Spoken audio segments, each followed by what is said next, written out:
Hey YouTube, my shirt's turned black because something horrible's nearby, and I'm gonna review it. That's me! The one downside to having chosen to review only horror movies in the month of October is the fact that this movie came out and I was unable to do anything about it. I was literally frothing at the mouth over the chance to review this movie. Or maybe it was that dog that bit me. I should probably get that looked at. Anyway, I wanted to review this movie while it was still in the theaters, but there was no way I was going to give monies to it. Because this movie was pretty badly beaten up by the critics. But its negative critical reception also meant that I really wanted to watch it. What can I say? I love terrible movies. They're so much fun to tear apart. And that's why I really wanted to review After Earth. In the future, humans destroy the Earth with pollution. But humans got to let themselves off the hook because shortly after that, aliens attacked. So we got to move to a new planet to screw up. These alien creatures came to be known as Ursas, which are large, blind, decidedly un-bear-like creatures that hunt humans based on the pheromone we give off when we're afraid. But Earth started training a group of special soldiers based on a man named Cypher, who discovered the ability to become completely undetectable to the Ursas by having no fear, a process that came to be known as ghosting. But this technique also tends to make the Rangers assholes, as evidenced by Cypher's strained relationship with his son Katai, who he blames for the death of his older daughter Senshi. In an attempt to rekindle his relationship with Katai, Cypher takes him on his very last voyage. But on the flight, the crew is caught in an asteroid shower that brings the ship down on a now quarantined Earth. With Cypher badly injured and the remaining crew dead, it falls on Katai to reach the emergency beacon to save them both. I actually found myself extremely surprised by people's reaction to this movie. It isn't that bad, it's just not very good. It's basically all style and no substance, but also not that much style. At first I thought I'd be hating this movie because of the heavy-handed environmental message that they open up with, but then I found myself hating the movie because they didn't use that message. It starts off talking about how Earth ruined the planet with pollution, but fuck that, we left because of aliens. Why even bother bringing it up? But shortly after that I realized this movie is basically just an attempt to make us give a shit about Jaden Smith. And I still don't. We'll get to how that part turned out later. The story that they actually try to tell in this movie is basically just an overlong fetch quest.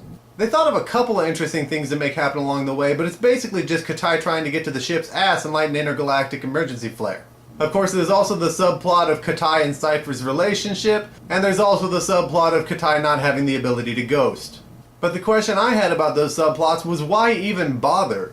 Who could ever be so stupid as to not realize from the beginning exactly how those two things are going to turn out? Not even the famous Shyamalan twist could have Katai die because he was never able to overcome his fear.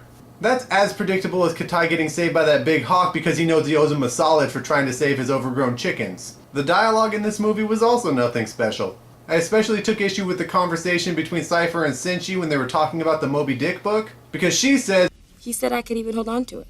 And Cypher says, "Hold on to what?" As if he thought that this innocent conversation about a book was going to turn into a confession that she jerked a boy off to borrow a book. Now you could tell by looking at this movie that it really wanted to be spectacular. And it was close. It was like a less colorful, less imaginative, more dreary Pandora from Avatar. Which I guess is also an accurate enough description of Earth itself, but I'm trying to say that these people could have tried harder. They did make a lot of strange decisions on how technology was going to advance in the future. Like how windows are apparently going to be see-through scales, and doors will apparently be large mucus membranes. And whatever would explode out of the tail of a ship will look like some restless natives toilet papered it. We'll also gain the technology to have a really cool blade thing that can turn into any kind of blade we want. But we'll lose the technology to keep track of it from one frame to another. Look, the cutlass is on his back, and now the cutlass is gone. Cutlass? No cutlass. Director's paying attention? What now? Did you forget something, Shyamalan? Oh, I get it. That was your big twist. The cutlass was a ghost all along. I had to rewind this and watch 15 minutes of this piece of shit twice just to make sure that I wasn't the one that wasn't paying attention.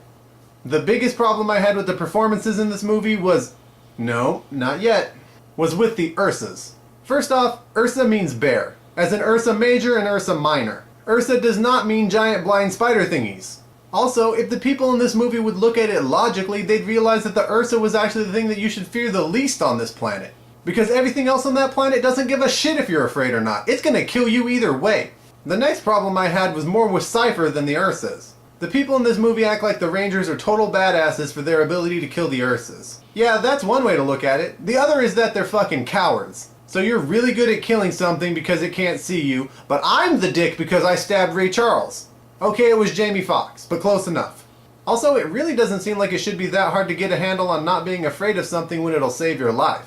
If something killed my sister in front of me, I'm pretty sure I'd have a pretty easy time turning that fear into anger, and then killing all those blind motherfuckers and having enough energy afterwards to kill the deaf as well.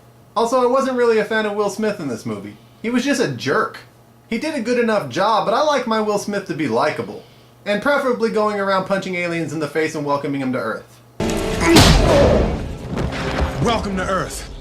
Of course, in real life, Will Smith is such a jerk that he hogs all the acting ability to himself and gives none to his son, who decides that the best way to portray this character is mouth agape and dumbfounded. And we mustn't forget having a horrible affected accent for no fucking reason.